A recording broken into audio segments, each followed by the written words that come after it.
मान लीजिए कि आप अपनी माँ से गुस्सा हैं तो आप एक तरह से व्यवहार करते हैं, अपने दोस्त से गुस्सा हैं तो दूसरी तरह से, आप अपने प्रोफेसर से गुस्सा हैं बिल्कुल अलग तरह से। हाँ या ना? तो अभी आपका शिकार कौन है? आपको उस हिसाब से काम करना होगा। पर अभी आप ये सवाल पूछ रही हैं जैसे गुस्सा आपका एक स्वाभाविक हिस्सा हो। देखिए, हमारे आसपास कई लोग कई चीजें करेंगे जो हमें पसंद नहीं है। हाँ या ना? मुंबई में बहुत सी चीजें हो रही हैं, जो चीजें हमें पसंद नहीं वो रोज हो रही हैं। पर कम से कम आपके अंदर सिर्फ वही होना चाहिए जो आप चाहते हैं इसके अंदर, है ना?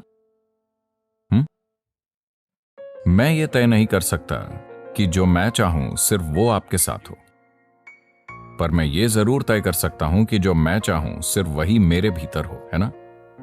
अगर आप ये तय कर पाते कि आप जो चाहते हैं सिर्फ वही आपके भीतर हो, तो आप गुस्सा चुनेंगे या खुशी? आपका चुनाव क्या है? कृपया चुन लीजिए, मैं आशीर्वाद देने वाला हूं। देखिए, आप अपने लिए सबसे ऊंचे स्तर का सुख चाहते हैं, है ना? फिर ऐसा हो क्यों नहीं रहा? जैसा कि मैंने पहले कहा, आपने यूजर्स मैनुअल कभी नहीं पढ़ा। How this functions has not been looked at. ये कैसे काम करता है इसे नहीं देखा गया है। उन लोगों के उदाहरण मत लीजिए जो आपसे कुछ साल पहले यहां आए थे कि नहीं नहीं, मेरी माँ भी ऐसी थी, मेरी दादी भी गुस्सा होती थी, इसलिए मैं भी गुस्सा होती हूं।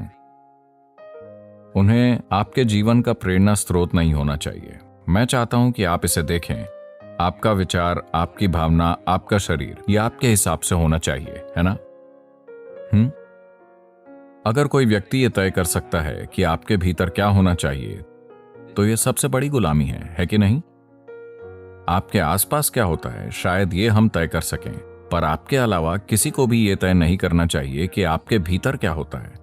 अगर आप तय करते हैं तो निश्चित रूप से आप इसे सबसे ऊंचे स्तर के सुख में रखेंगे। आप गुस्से के साथ संघर्ष नहीं करेंगे। बात सिर्फ गुस्से, डर, तनाव या चिंता की नहीं है। उन्हें अलग अलग न देखें। मूल रूप से आपका मन आपसे निर्देश नहीं ले रहा है। क्यों? क्योंकि आपको पता नहीं कि यह कमबख्त कीबोर्ड है कहां। अभी तक हमने आपको एक सुपर कंप्यूटर दिया है, आप नहीं जानते कि कीबोर्ड कहां है। तो एक दिन आपने ये किया, कुछ काम बना, दूसरे दिन आपने ये किया, कुछ काम बना। क्या आपने लोगों को देखा है? रेडियो काम नहीं कर रहा, बूम, और वो कभी कभी काम करता है। ये कोई टेक्नोलॉजी नहीं है, ये संयोग है। आपने देखा है, अगर कुछ काम नहीं करता तो लोग सोचते हैं ठप ठप ठप ये काम करेगा, और बहुत से लोग इसका उपयोग इंसानों पर भी कर रहे हैं। कुछ काम नहीं करता टप और ये काम करने लगता है। तमिलनाडु में एक कहावत है, नाल कुड़ता एल्ला सरियायडु।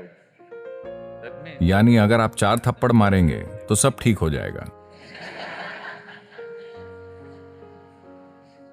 ये ऐसे ठीक नहीं होता।